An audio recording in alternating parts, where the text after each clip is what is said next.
That is the question. Well, go ahead and continue to rent if you want to stay broke. Today, we're going to dive into the numbers. Should you rent or should you buy? Let's break it down line by line and see if it makes sense. Listen, don't take your realtor's opinion for it. Don't take my opinion for it. And don't take Uncle Jack's opinion. Look at the numbers and decide for yourself, should you rent or should you buy? So today, we're going to break down a rent versus own analysis and look at all the numbers. Should you buy? Should you rent? So let's get into the numbers.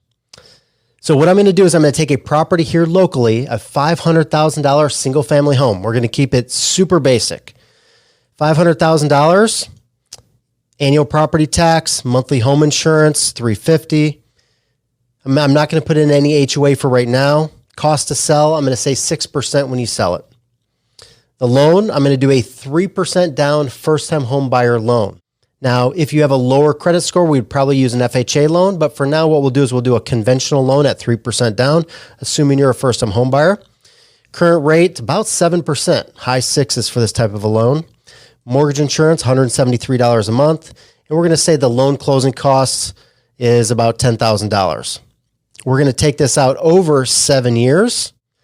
And what we're using data that's going to forecast the appreciation rate in Palm Beach County, which right now is forecasted at 4.04%. Historical appreciation has been at 4.52%.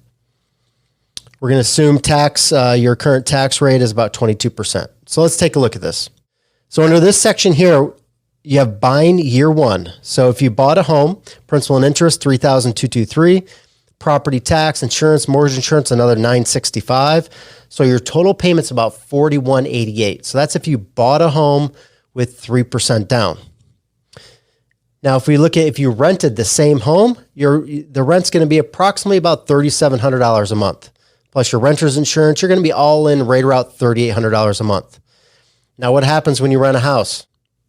The rent always goes up year after year after year. So the average rental increase is about 4.2%. So we're going to take that out over 7 years.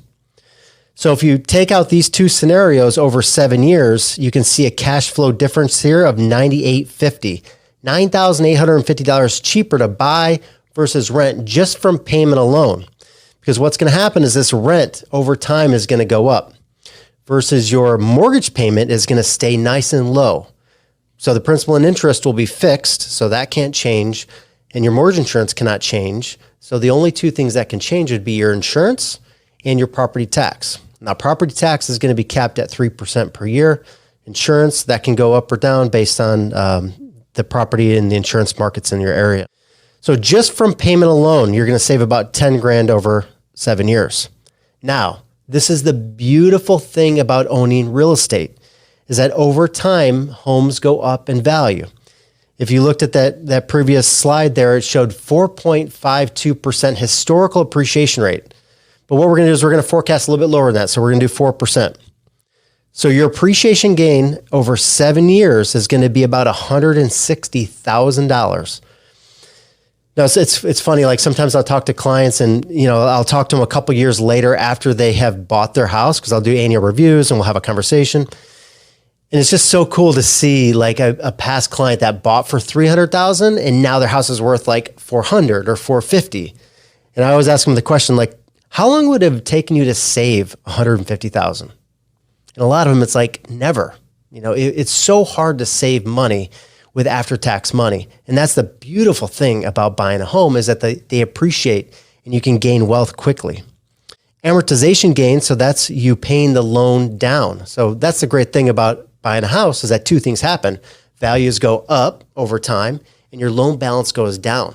So it creates this equity gap. So amortization gain over 7 years is $43,000.